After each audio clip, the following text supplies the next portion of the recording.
Yo, what is up? Today we are looking at the SU-130pm now.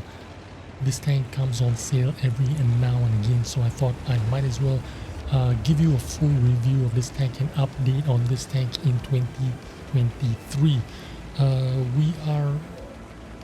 This tank right now is being driven by one of Asia's community contributors, Lee Shoren, and he's going to show us a game that he played in recently. Now, if you're not familiar with the SU-130pm, it is actually a tank that was an answer to the Scorpion G. When the Scorpion G came out, it was a very competitive and a very strong tank, and it still is in 2023. And for the Russian version of the Scorpion G, this is it. This is kind of similar to the Scorpion G, different in a way I'll explain in a little bit, but if you're looking for something that performs like a Scorpion G, a Russian version of a Scorpion G, this would be the closest thing to it. Yeah, let's talk a little bit about it. He's running a gun rammer, he's running a gun lane drive and binocular telescopes on this tank. If you run binocular telescopes on this tank, you got to remember that it takes about 2-3 seconds before it engages fully 100%. When you traverse your hull, the binocular telescopes will disengage and you will lose that extra view range. You need to have your hull in a complete standstill for I think 3 seconds before the binocular telescope will give you that extra view range that you should have. But you can take a bunch of equipment on this tank. I like to run the improved rotation mechanics on this tank because of the poor moving dispersions that you get on the gun. Improved rotation mechanics helps to reduce that moving dispersion slightly better. Of course, this tank cannot take a vertical stabilizer, so you've got to just try to survive with the improved rotation mechanics to improve the moving dispersions. Or you could take the new experimental equipment, I suppose, the turbo that comes with the improved with the vertical stabilizers built into the turbo experimental equipment. I'm not actually really sure if you can carry that equipment. I've got to check it out to see if it's possible to mount it. I do believe it is possible to mount a experimental equipment, the turbo with the vertical stabilizers. That would actually be really good for this tank because it would improve that speed mobility. Now, this tank is not exactly a slow tank. It's you don't really need a turbo, but if you did have a turbo, it would help the power to weight ratio a little bit more, and that would mean extra mobility is better than no mobility, right? This tank does not have a extremely high power to weight ratio, only 16.67, so a turbo would definitely give it the opportunity to, you know, get that pickup speed a little bit better, have it moving a lot more like a medium tank. And now you see our friend here actually pushing forward with his teammates down the south side, and he is double bushing, so he's using his teammates to spot the enemies for him, and he is hidden behind bushes. The enemies cannot spot him while he's shooting behind the bush. He is just he's just got the enemy outline in his reticle, and he can shoot through the bush and to the enemies without being spotted. Even though he's sitting out in the open right now, he is relatively safe because if you look ahead of him, there's the LT-432 that is holding that northern position that is providing a vision and kind of cover for him, because he's not worried about being spotted because the LT-432 has got the bases covered. All he needs to do is just try to let his teammates spot the enemies for him that are approaching on the Juliet and Kilo line, and he can just pick them off one by one.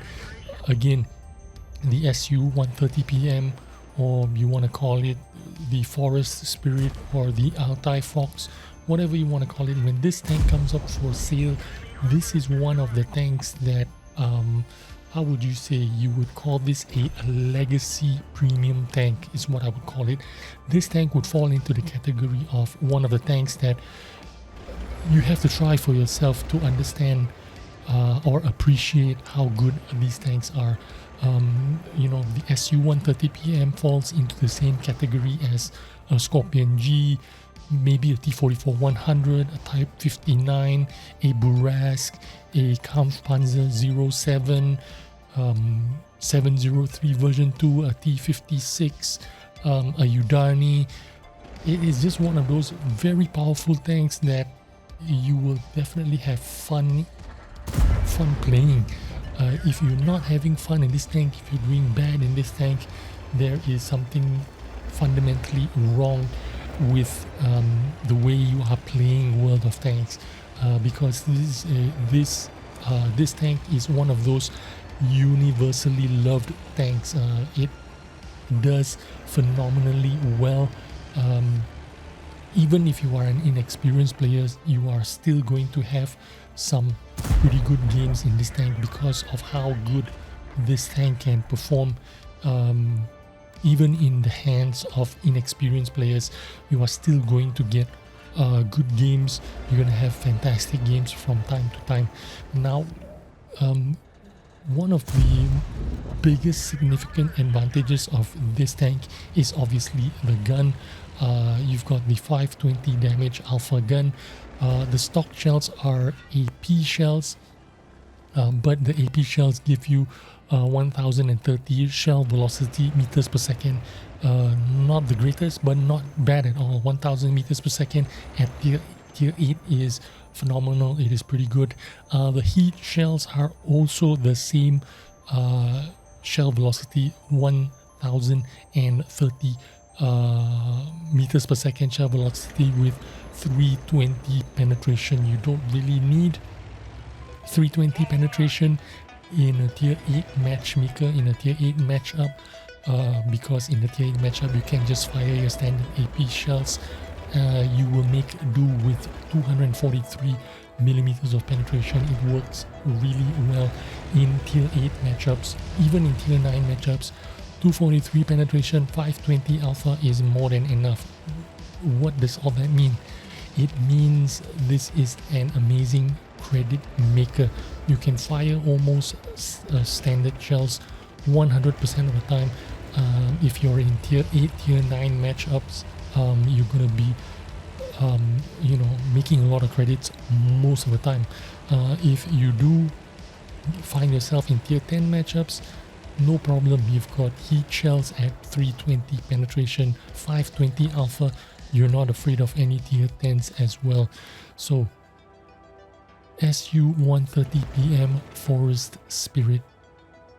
Our friend Lee here is in a bit of a pickle right now because all his spotters on the east side have died and he is now by himself. So the best thing for him to do is to back off, get into some bushes, try and remain stationary for as long as he can. Anything that comes into within his view range, he can probably one-shot. But it looks like the enemy is pulling back the game. It is now 11 apiece, but they're down 2,000 hit points. So this is a predicament. What he needs to do right now is exactly what he's doing. Just sit there and wait for the enemies to show their face, and that's exactly what happened. The Chimera is actually doing the right thing by going forward and trying to take on the SU-130pm, but he's making a huge mistake here by driving out in the open instead of taking his time and sneaking into position. Because of that, he took 2 huge shots, and then Shoran here as well, taking 2 shots from the Chimera, but he managed to finish him off because he's got the reload on him, a quicker reload. He manages to dodge some blind shots, probably from the Karo, I presume, that was doing the blind shots, and he is now again you're a tank destroyer with no view range. The best thing to do right now is get into a bush and make sure that you activate your binocular telescopes. Again, you need to be stationary for 3 seconds before binocular telescope turns on, and stationary means do not rotate your hull. As soon as your hull rotates, your binocular telescope turns off. But here in this situation, he's going forward because the SU-130pm on his team is spotting the enemy, and he needs to get into within firing range in order to participate in shooting the enemy tank, and he does exactly that. But unfortunately, SU-130pm is down. Tiger 1 is in the open. This is a huge problem. What should Lee Shoren do? I would have gone forward and tried to support the Tiger 1. But again, this is a very fluid situation that could go either way. His own team is down 1,500 points, which means all the hit points are in that Tiger 1 right now. Lee Shoren could easily die to any kind of HE shells, or any kind of glancing shots would finish him off because he literally has no more HP. The Karo P88 on the enemy team is doing the right thing, but he should have done this together with the Chimera just now. The enemy team had an upper hand earlier on in the game.